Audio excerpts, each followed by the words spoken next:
Ladies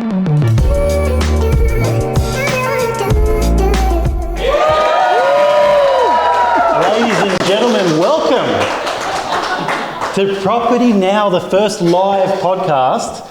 And we're here at the Wahroonga, the Residences Wahroonga, thanks to our gracious hosts at Capital Corp. And a live audience, as you can all hear. Let's hear that round of applause again. That was fantastic. I'm your host, Michael Carbone. You can call me Carbs, or my friends call me Carbs. And today we're talking about the fear of the unknown. So why are many buyers and investors hesitant to get into the market right now? I don't know, but the experts do. So they're here with us today. I'm going to start from my left. Regular listeners and viewers will know this face. CEO of Coposit, founder of Coposit, Chris Ferris. Welcome, mate. Thank you, mate. It's a pleasure to be here. Can I call you Carbs? We are friends. We are friends. You can call me Carbs. Mate, it's a pleasure to be here. Thank you. How's the traffic got here okay? It took about an hour and 10 minutes, but that's all right. Beautiful we part remember of the Sydney. journey. Beautiful part of Sydney. Our gracious host here today, the Director of Capital Corporation, Jim Hunter. How are you, mate? Good, thank you, mate. Thanks for having us. Very excited to be here. Thank you for having us, actually. And I understand baby number one is close. Wife is 40 and a half weeks pregnant, so I think I'll be off to the hospital after this. I think that's luckily, great amenity. We've got a hospital across the road. So what a great place. What a great location. Schools, hospitals, beautiful apartments. What more do you want? Promise we won't get too salesy, guys. But look, gentlemen, respectfully, great to have you here, but the star of the show today, I believe, the Chief of Research and Economics at Domain, is Nicola Powell. How are you? I'm very well, thank you for having me. Great to have you here. You travelled all the way from Canberra today. I did, yes. How are you finding Sydney? I'm in Sydney a lot, yes. I do have an apartment in Sydney, so yes, we are here a lot. But Canberra is home. So excited to have you here. The data, the analytics, we were speaking earlier and you've got it all at your fingertips. So we're going to be leaning on you a lot for this conversation. I think you are the prime expert for this convo. Fear of the unknown. There's so much going on. We've got elections coming up. We've got interest rates which held today, but we've had a drop recently. There may be more in the future. I'm sure everyone's interested to hear all about that. But let's start with the numbers and the vibe. What is the general overview in the market? And Nicola, I'm going to look at you first. What's happening out there right now? Yeah, I do think it's been an interesting time. There is a lot to unpack. I think 2024 was also a very interesting time for people's decisions to buy and sell property. 2024, if we remember, was meant to be the year that we saw rates being reduced, and that didn't occur. And I think that when you think about early of 2024, people actually approached last year's market, coming to market thinking rates were going to be reduced, and they weren't. And as time has gone on, I think it delayed decisions. People didn't enter the market. And there is an element, I think we do have a little bit of built up, pent up demand in the market. But it's been interesting to see as time has gone on and that rate cut, I mean, it came to fruition in February, is people's reaction to that. We have seen buyer inquiry as one of the key metrics that we track to have an understanding of how people are feeling about the market. That started increasing probably in November of last year, and that's been rising. And that's rising nationally across all of our capital cities, Sydney included. Sydney buyer inquiry was up about 12% in January. It was up another, I think it was about 5% in February. So what that tells us is that buyers are were reacting to the rate cut before it had even come to fruition. So I think that there has definitely been more positivity coming from buyers this year. In terms of pricing, we've started to see a bit of price growth come back into Sydney's housing market. And it was last year very much a year or two halves, and we were seeing weaker conditions at the end of last year. But again, the beginning of this year, things started to look a bit more positive. And even when you track clearance rates, now one of the lines I say a lot is clearance rates tend to bounce early in the year. And what that means is you tend to find clearance rates start much higher than what the previous year had ended. And that's exactly what happened. But when it gets to March, I then kind of look at it and go, is this the seasonal bounce, or are we starting to see this being sustained? And it's absolutely being sustained, because you've got clearance rates now averaging every week between 65 and 68%. So there are positive signs coming out of various metrics from a buyer perspective. And do you think are people anticipating further rate cuts? Is that what this is about? So it's already happening earlier than anticipated, yeah? Yeah, we were discussing this earlier, weren't we? That people factor in the rate reductions before they even occur. And I think February was like Christmas for us when rates were reduced. And I think that while the RBA did hold the cash rate today, I think we have to not be disappointed by that. I think that was the expectation, that we were going to see the RBA take a cautious approach to the cash rate. But we are expecting more rate cuts this year. And perhaps you can hold me to account if I'm right or wrong. We've dated the podcast. It is April 1st. There was an announcement today, and it was on hold, which is, look, as you say, expected. I don't think we would have seen 2 in a row the way things have been. But the confidence is back out there. Jim, who's out compared to last year and now this year? Who are the buyers? Who are inquiring at your projects? Just to touch on a few things Nicola said before about, last year was a tale of two halves. We certainly saw that being a bit aggressive with launching this project into the market last year. When we originally first thought about, who is the type of buyer that'll be, joining us on the journey here at the Residences Wahroonga Estate, it's a person that really is looking for that next chapter in life. They're looking to downsize, they're looking to come into a place with beautiful amenity. That buyer is not necessarily impacted by interest rates. A lot of those people in that demographic, they've got equity in their homes, maybe they're debt free in a lot of cases. And so a drop in interest rates isn't necessarily going to have that bottom line impact to them on day one. But one of the things we did see is that it just delayed decision-making process. They just sat on the fence for a little while, and last year was a tough going. This year we've seen a total change in the market. We've had very strong inquiry rates across our projects across New South Wales, in particular this project in through here. And so we've got, last year we sort of averaged probably between sort of 5 and 10 appointments a month. That's double this year. And so people are already starting to come back into the market with that positive sentimentality, which has been really, really good to see. And is that trending you've got apartments here in Sydney, house and land in the Hunter, for example. Is it similar trends in these varying types? Very different buyers, but at the same time, it's that same buyer. We're appealing to something very different up there in the Hunter Valley. A lot of our buyers up there in the Hunter Valley are not actually looking at buying bricks and mortar. They're not looking for a home. They're actually looking for a big lifestyle change. And so whilst we've launched that project much later last year, this year we've really seen a lot of excitement and energy up there with that project in the Hunter Valley. And it's really good to see them sort of coming back into the market. That buyer, again, is a different sort of category. It's a person that's buying their second or third home in a lot of cases, and so this is a real lifestyle choice for them. They're saying to themselves, I deserve that glass of wine with my partner. They might have adult children, or starting a young family of their own, and saying, okay, we deserve that sort of little bit of escapism and a bit of a treat yourself moment, which is what we've been really appealing to.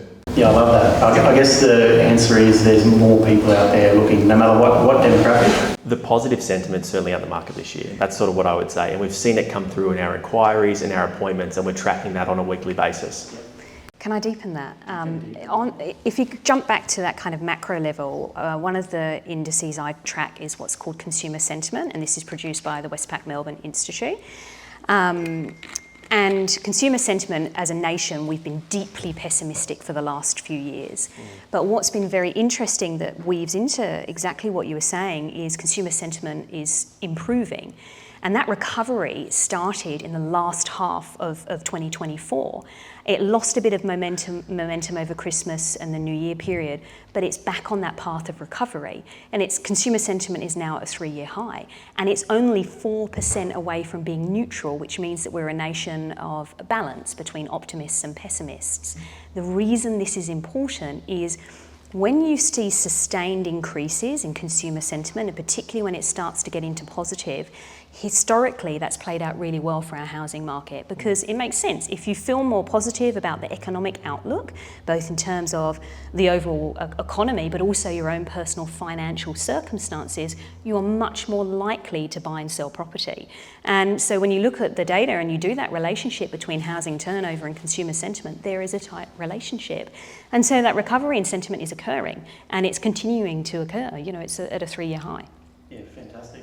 Nicola, I always see, we talk about a lot on the show about property being a confidence game. So you talk about consumer sentiment, and when you've had 13 consecutive rate increases, you probably sit there as a buyer and think, well, shit, when is this actually going to stop? And I think what we see now is the levelling out of interest rates, and with the first cut. Probably people were hoping for a cut today. I don't know, probably Michael's going to dig into the impact of whether how much of an impact that was from the election side of things. But I think we talk about property as a confidence game. I think when people see interest rates coming down on the way down, that builds their confidence to be able to transact and be forward looking into the market. So I think that's a really big impact into the consumer sentiment. And one of the biggest changes that we've seen in that sentiment index is how people feel about their own personal financial circumstances in the next 12 months. And that's an important thing, because that influences people's decisions in the future. So I think the recovery is there. We're definitely not in an optimistic territory, but you know, some of our states and territories, so Victoria, that is, in terms of home buyer sentiment, is optimistic. It's above 100, and once it's above 100, it's an optimism, and it's seen a large increase. And I suspect part of that's been driven by much softer property market conditions as well. So it's presenting those buying opportunities. Lovely. Interest rates seem to be playing a big role. The other one is there's a few other areas to speak about as well. So rental yields, for example, how are rents compared to property prices, for example, and is that having an effect? Yeah, rent. So this is hot off the press. We're releasing our rent report this week. Lovely. Yeah, so look, rental condition, I mean, it depends what side of the coin you're on, whether you're an investor or whether you're a tenant, you're a renter. Yep. Rents are at record highs across every single capital city, but what we have seen is balancing out of the rental market. So it's still very much a landlord's market across all of our capital cities, but we're seeing improvement. So we're seeing a better balance between supply and demand. In Sydney, the vacancy rate now sits at 0.9%, and for a balanced rental market, it needs to be between 2 and 3%. So at 0.9, it means it's still a landlord's market. But I think what we've got is definitely stretched affordability occurring for tenants. And when you see that play out, that plays out in the rental market in terms of people consolidate homes. It means they get a housemate, or they move back in with family and friends in order to save for a deposit on a home. Because I think we have to remember at our core, Australians' dream is to own their own home. Yeah, exactly. I've seen some figures around mortgages, a monthly mortgage being cheaper than rent in some parts of Sydney in particular, which is really interesting. And to me, go on. To me, it comes a little bit down to supply. So we look at government trying to talk about 1.2 million homes in 5 years. I know the developer over here has something to say about that, but I know, Chris, we've seen this as well, and it's definitely having an effect, right? Yeah, look, I think the target of 1.2 million, I think there's probably a disconnect between what government wants to achieve and what's going to actually be achieved. And that's, I'd love to build 1.4 homes, but I mean, the reality of pulling a figure out and actually delivering is ultimately it's not up to government to build the housing, it's up to the public sector to get, or private sector rather, to get housing built.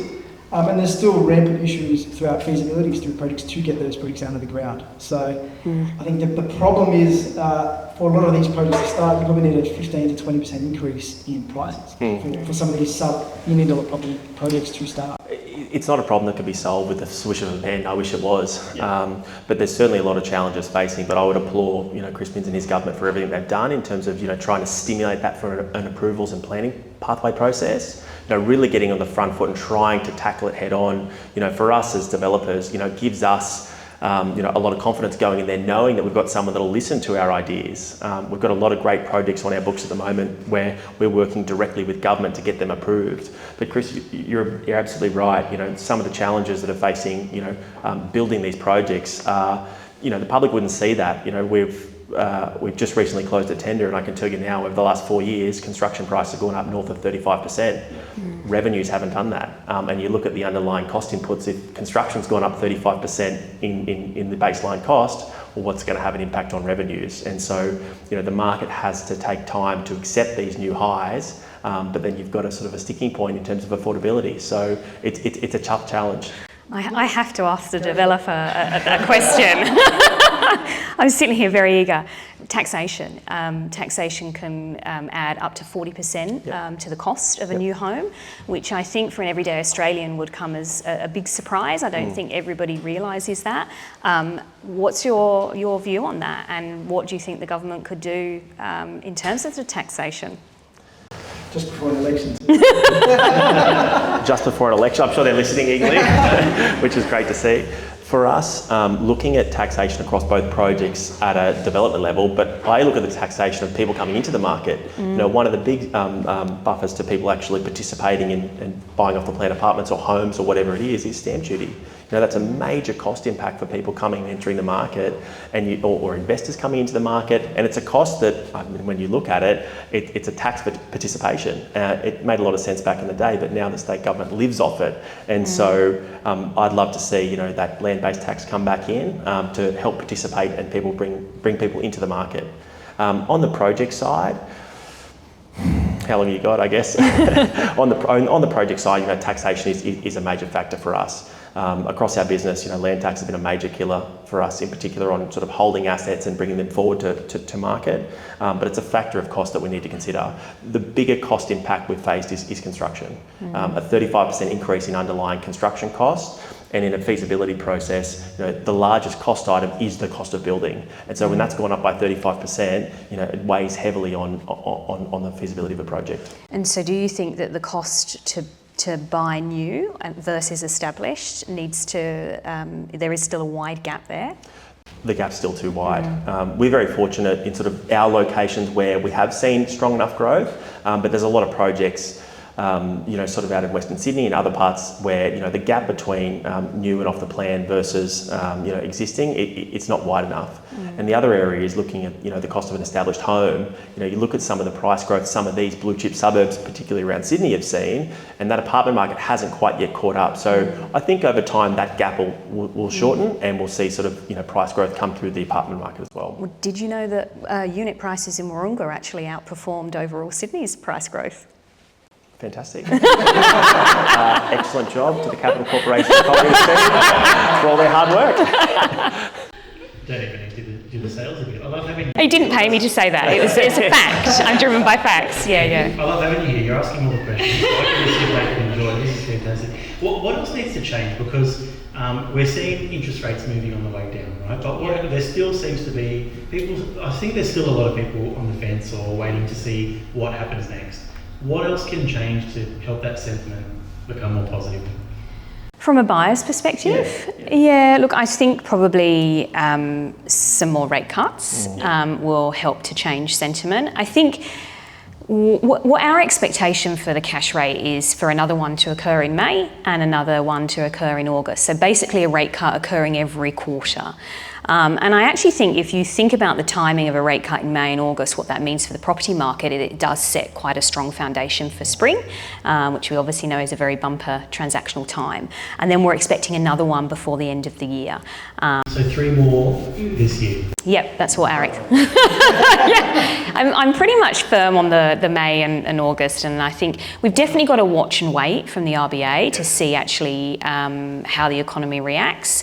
I think that they had to move in February because we have to remember that monetary policy does work with a lag, and they also need to be planning monetary policy, their decisions based on what they think is going to happen in the future as well.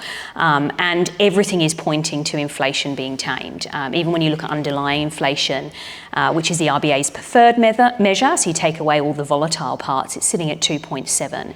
But what they don't want is that underlying inflation to settle in the high 2s. They really want it to be in that mid to low 2s. So that's why I do think we are going to see a few more rate cuts. But there is lots of unknown, I think. Yeah, there are lots of unknowns for the rest of this year. But also what we were talking about earlier around the 1.2 million homes. Sorry, I'm tangenting back to what we were talking about. 1.2 million homes is a really big figure, and Australia actually has no history of being able to produce that many homes in a period of time. The closest we ever came, we've got to build 240,000 homes a year nationally. The closest we got was back in 2016 at 235,000 homes, and at the moment, commencements on a national scale are 165,000. So we're falling well short of that kind of, North Star of 1.2 million homes. And I think structurally, when you think about our housing markets, prices are rising. When you think about the median price compared to the average income for, you know, a couple for an Australian home, there is a massive mismatch. And prices continue to rise basically because we have a structural undersupply of housing across Australia that has been built up for many years. It's affecting so much. Average first home buyer age, for example, Chris, is risen dramatically in the last few decades. Yeah, but one of my primary concerns with what we do, spending part of my life dedicated to actually helping first-home buyers get into the market. You know, an average age of 36 at the moment. You know, in the 80s and the 90s, from 24 to 28. You know, we're already heading in one trajectory, and I really see that we're approaching probably the point of no return. And what I mean by that is, you know, if we get to the ages of 38, 39, 40 for a first-home buyer, you're telling someone that's 22, for example, that's finished school, probably finished studying, that, hey, it's going to take you 18 years before you can get to your first property. That's where you get a generation that just say, screw this, I'm going to Europe. And they spend that money and they just decide that home ownership isn't for them. And for me, that's a real issue. But if we get to that point where you're telling someone you have to spend half of your working life almost before you can buy a property, then you whack a 30-year mortgage on the back of that. I think there's some structural, real issues that I personally have with that. And then we talk about, you know, what we do and what we've seen across the board, where our average first-home buyer is 27 within the Coposit platform. I think that's actually really special that we're bucking that trend, and we need to see that trend go back into the 20s. Otherwise, we will have a generation, if not already, a generation that gives up on the Australian dream of home ownership, which I think has probably evolved since the quarter-acre block of the original Australian dream substantially. I think the picture of what the Australian dream has really changed. I think traditionally we talk about the Hills hoist in the backyard and the quarter-acre block. I think it is very much in the form of an apartment now. You know, that is the first home. But one of the conversations I always have is your first home is not your forever home. It's about stepping stones. And this goes back to what you were saying about stamp duty reform. We're pro stamp duty reform, and we need to create steps on the property ladder so people can morph through their life cycle of buying and selling property. But what you find with stamp duty, it's a hurdle. So what people do is they, you know, purchase a home that far exceeds their needs, so they then don't have to buy and sell more properties throughout their life cycle of owning a home to reduce the amount of stamp duty they pay. Stamp duty is a real disincentive for people to right-size their home. And one of the biggest issues that we have in Australia is that we don't right-size. So 65% of homes that are owned outright have, I think it's 2 or more spare bedrooms. And that comes from people not downsizing, but then that also comes from, if you think that you've lived in your home for 50 years, you want to stay in the same suburb that you're in. So the supply isn't there either. There is nothing adequate that meets a downsizer's needs in the vicinities of which they live. So that then goes back to increased density. How do we build the suburbs of the future and not the suburbs of today? Jim, do you have any insights on that? Because I feel like Wahroonga would be a great example of a suburb where there's large blocks, probably people have been living here for 30 or 40 years, wanting to downsize. We always talk about density done right. Density done right is sort of not just a catchphrase, it's something that really rings true to us. And it's got to be done in the right zones and the right locations. Nobody wants to have, you know, a 6 or 7 story apartment tower next to their suburban home. Like, that doesn't sit right with us.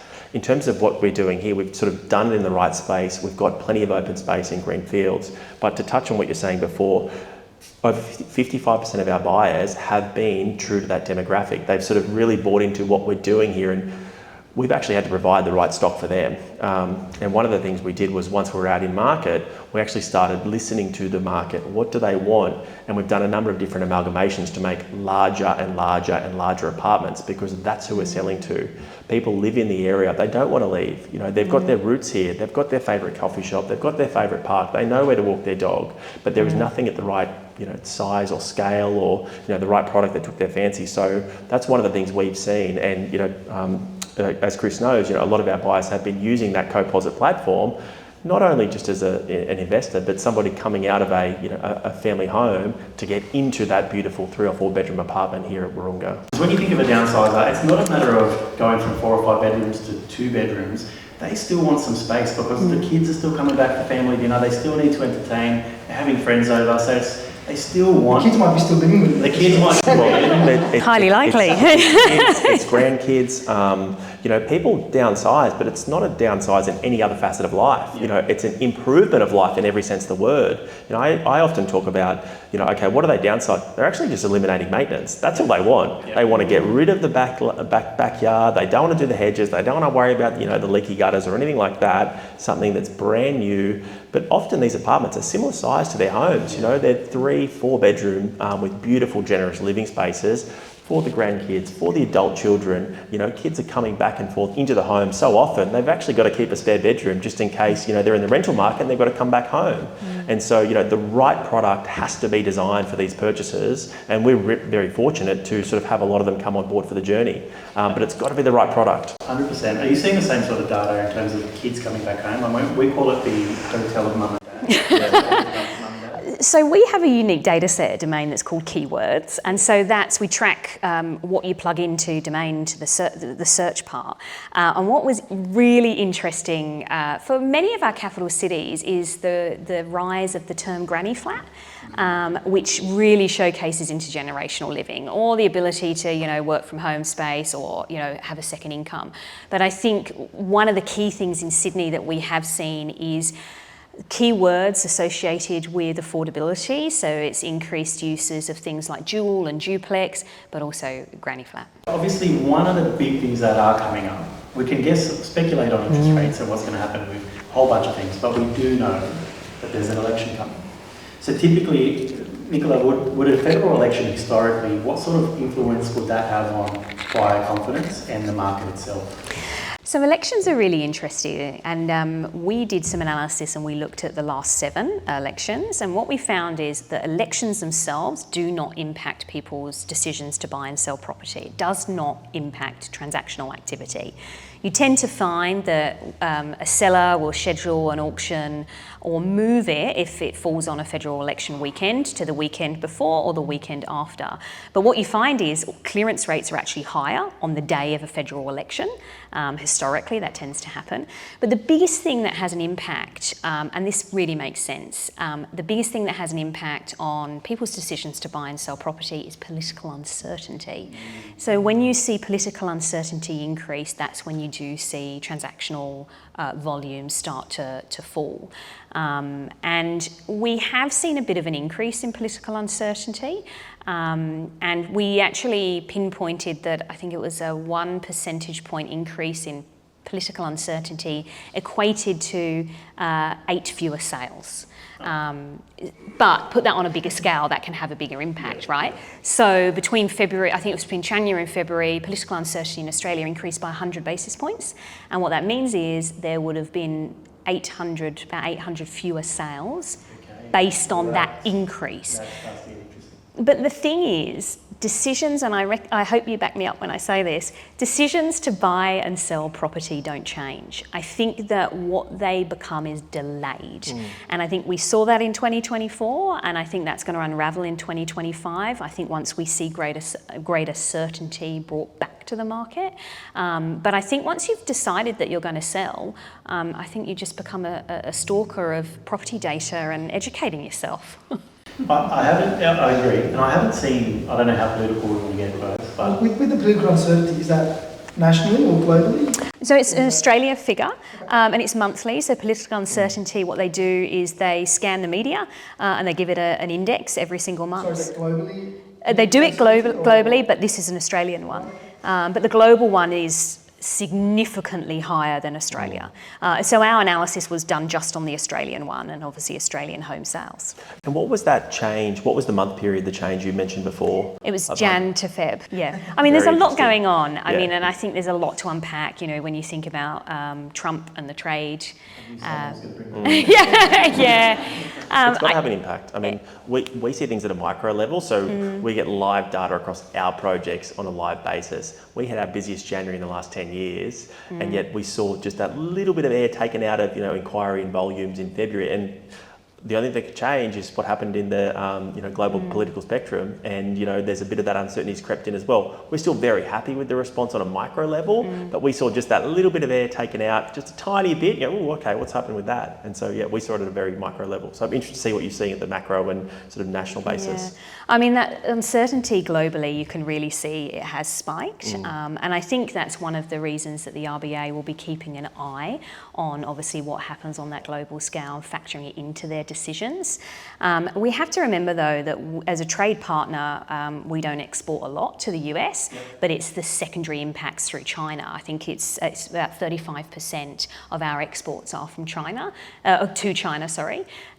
So obviously the secondary impacts could affect Australia, but I think, whether or not it will impact people's decisions domestically to buy and sell, that you've got to think the share price or the exchange rate between the Australian dollar and the US dollar. The Australian dollar has fallen significantly, but that actually makes us a better competitor for exports. So there are some positive aspects too.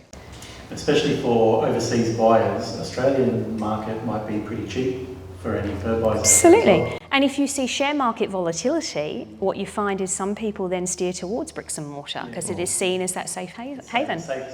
Yeah. You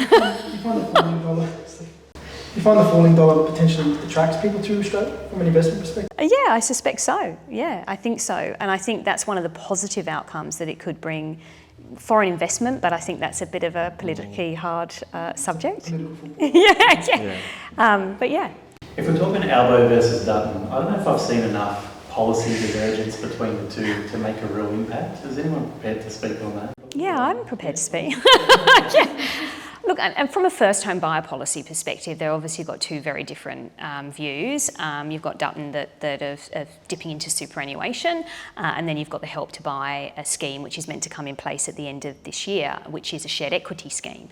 But the thing with both of these policies, they're demand side policies, right? They don't do anything to help activate supply or streamline supply to market or even think about getting supply quicker to market. So I think that when you have political agendas that are very focused on demand side policies without complementing it with affordable supply, that is where you see it almost becomes this vacuum effect. And what that does is it's like giving someone a credit card and go and spend that money now when you actually don't have it. It brings forward a whole lot of demand, but we're not meeting that with the supply in the market. So what that will probably do is actually support, both of those policies will probably support property prices at that lower end, because first home buyers, they compete with similar priced properties to investors, and if we're not increasing the supply, there's only one thing that tends to happen to property prices, and that is they go up. Could the unfortunate truth be that's what they want, the demand side to go up, so it ultimately increases prices? I don't know if any side would believe it's good politics for prices to be falling. You've got two cohorts of buyers where there's one cohort of voters that want property to never stop going up, which is the owners. And then you've got another growing cohort of buyers, called the up to 36-year-olds who haven't bought property, who want prices to maybe not come down, but be affordable. So is it the demand side where they're continuously focusing on demand side policies? Is that by design? So is it a way, I suppose you're asking, is it a way for them to win voters? Well, you talk that for projects, some of these projects to get out of the ground, they need a 20% increase in revenues. Is this the demand side? Yeah, I mean, to deliver that increase in revenue? Governments love a demand policy because it's attractive, it's instant, and it allows people to realise their dream, which is purchasing a home. And when you think about, there's the two different policies, so the Help to Buy from Labor, which is a shared equity scheme, and I have concerns that this means that the government is going to have a stake, and a growing stake, in our housing market over time. I'm not sure that that's right. But then the other side is super. So the Liberals super, allowing people to dip into their superannuation. That isn't a great long-term strategy for somebody because the compounding interest accrued on your superannuation is a really powerful way to build that nest egg for your future. I think that what I would prefer to see is governments really focus on getting that 1.2 million homes, allowing stock to come to the market quicker and addressing particularly the affordable end of our housing market. You touched on it earlier, tax to builders, developers? Is that the big thing that you would like to see change, or what could make a big difference here? It's probably part of it. So it's reviewing the taxation, but also you think about prefab and modular homes. We are not progressive. There is a huge opportunity. Modular homes, prefabricated homes in the UK, they've built communities, and they're so in its infancy in Australia, and I'm keen to hear what your view of it is. Modular's been sort of tried and tested. There's a lot of companies that have sort of gone at it very hard. The challenging part here has actually been actually getting the demand. For modular to work, you need volume. It's a production line. You're not building, you're manufacturing, and that's the difference. And the Australian practices has been very challenging in a lot of regards in the lending policies around how to build a modular home and how to pay for a modular home. Building a modular home requires major upfront commitments. You're building something in a factory, you're not building it on site, and the banks have a lot of challenges in actually releasing funds to pay the builder. So there was a lot of sort of institutional things that would have to change to get modular to really take off in this country. For apartment-based projects, it's very challenging, We've played in the modular space from an apartment point of view, a prefabricated apartment, not a full volumetric modular. And we had a very unfortunate situation where a builder went under on one of our projects. So dealing with the headaches of that has left us very cautious and wary going forward. But the same challenges are faced with funding policies as well. Modular, in theory, I think works to perfection, and we would all love to see it come to fruition. But there's a lot of challenges sort of facing it, and it's not just one thing will fix it and challenge it and see it come through. One of the big things on the supply side, though, is the time it takes for us to get approvals on some of these projects. The public don't realise, we can, acquire a site or, put our foot on a piece of land for development. 3, 4, 5 years later, we've got a DA approval. 5 years to get a DA, we can't even start building it tomorrow. We need to get pre-sales. So the journey of property does take a long time, and it's not just one solution or fix it all. But certainly, if we can have guaranteed approval timeframes, we can get on site and start building much quicker, and that'll then turn around the velocity of when people can actually move into their homes. So it's not just a one size fits all.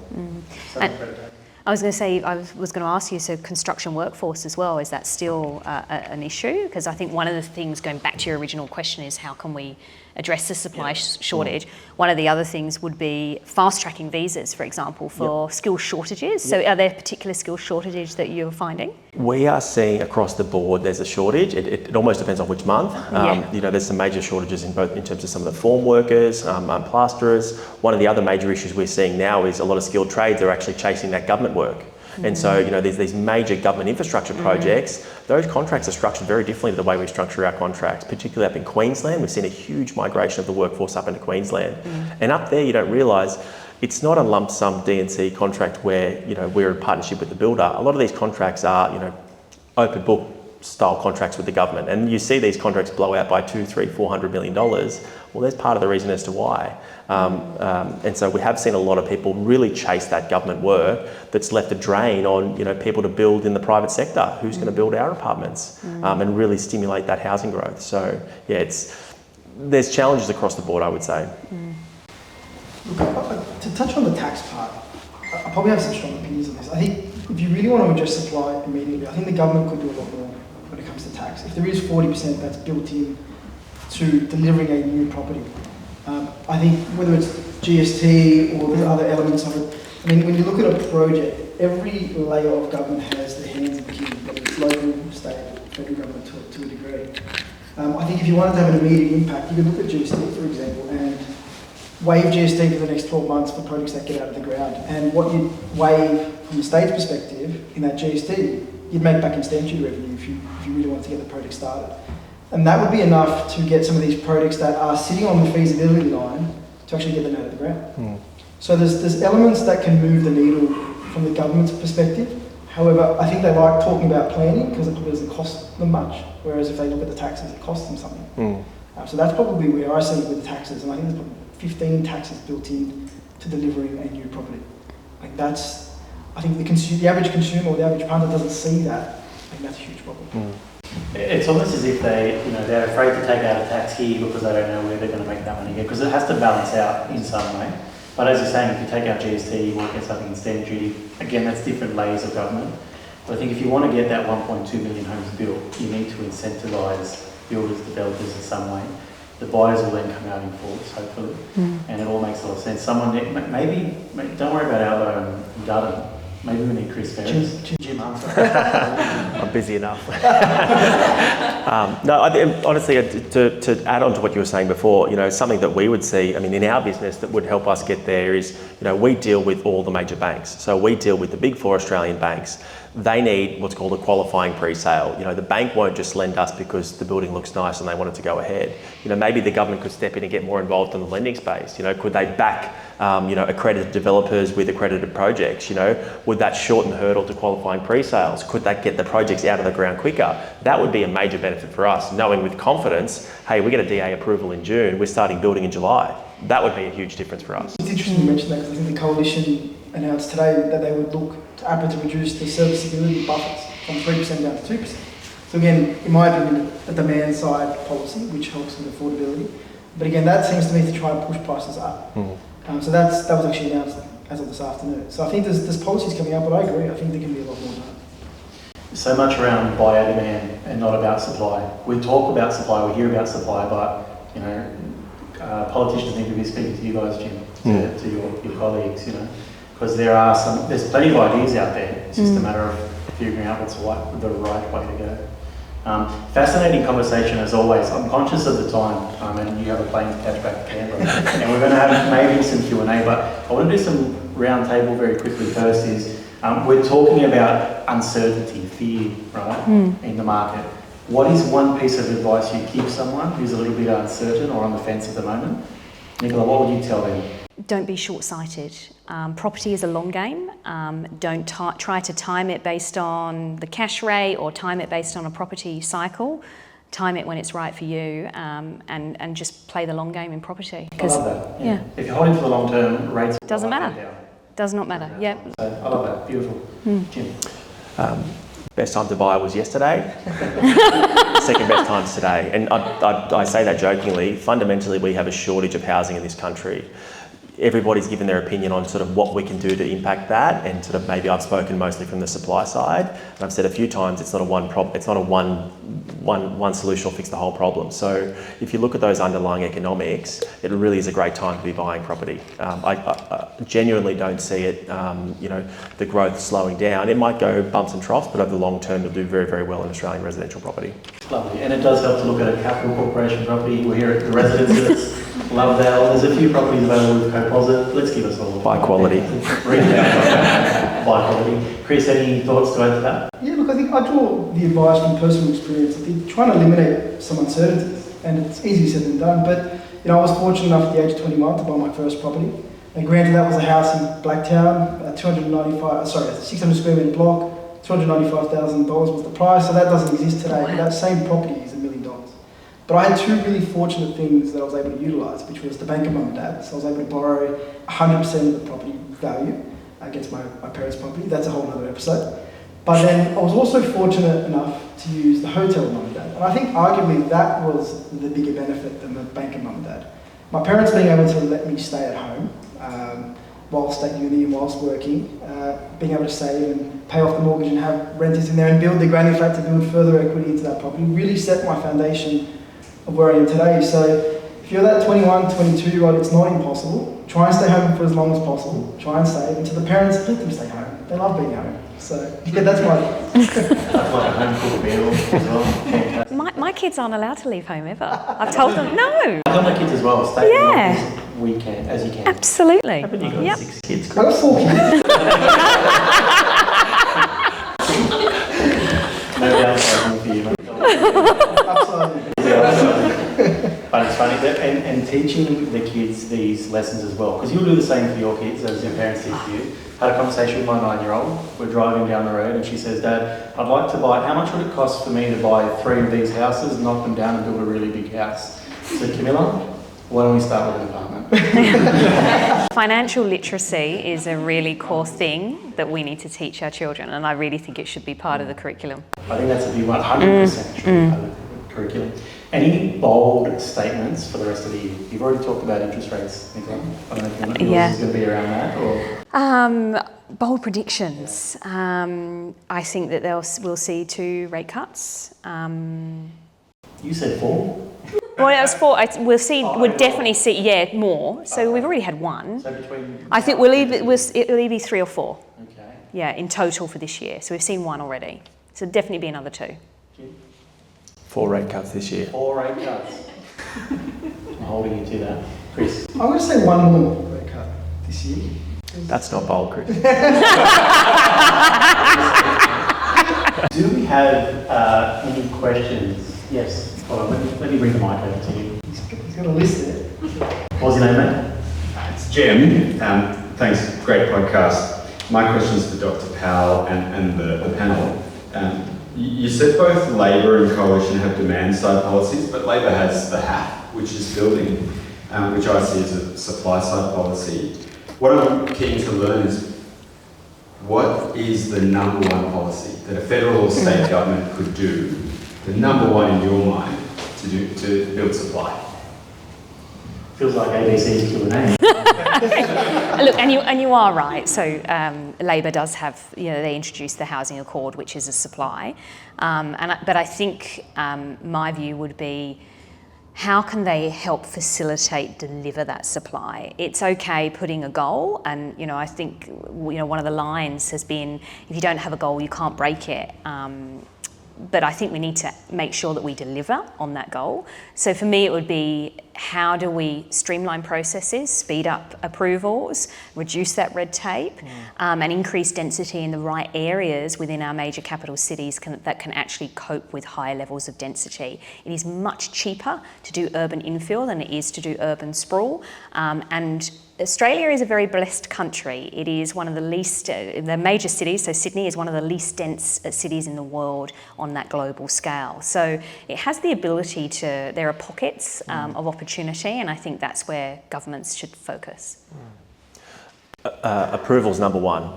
That's the number 1 thing for us that we could solve, which is not necessarily a federal government issue, but they could really dip their toe into there. So approval's number 1. Give us certainty of approvals, and then the second thing, which I touched on, which now I think is a great idea, backing listed developers or accredited developers with construction loans backed by the government. We can build them quicker, and that's fundamentally what it is.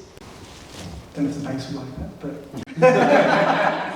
Nicola, I've heard about the passing of wealth as being a huge, and I think it will be in probably the next decade or so. Yep. But we're seeing the boomers having this nest egg, and then it's being split amongst 2, 3, 4 kids. So it's not quite going to have, will it have that big an impact, or will that be enough? I think what we'll probably find is a large chunk of it will almost skip a generation, because I think that when their baby boomers' children will be adults, they would have been established, they would have purchased a home. So I actually think it's the grandchildren that are going to be the ones to benefit. And I think there was a really poignant article in the AFR around, I can't remember what the actual title of it was, but it was the concept of grandparents aren't going to watch their grandchildren grow up if they live in a city like Sydney, because realistically their grandchildren aren't going to be able to purchase a home. And that's where I think we are going to have a generation of grandparents really supporting their grandchildren and making that feasible for them. That's interesting. Bank of none involved. I haven't heard that before until today, so that was pretty interesting. Maybe they'll move to the Hunter gym. The reports out of the 2021 census about estimated 1 million empty homes in Australia. Prosper in Melbourne says there's 100,000 in Melbourne inner city and CBD.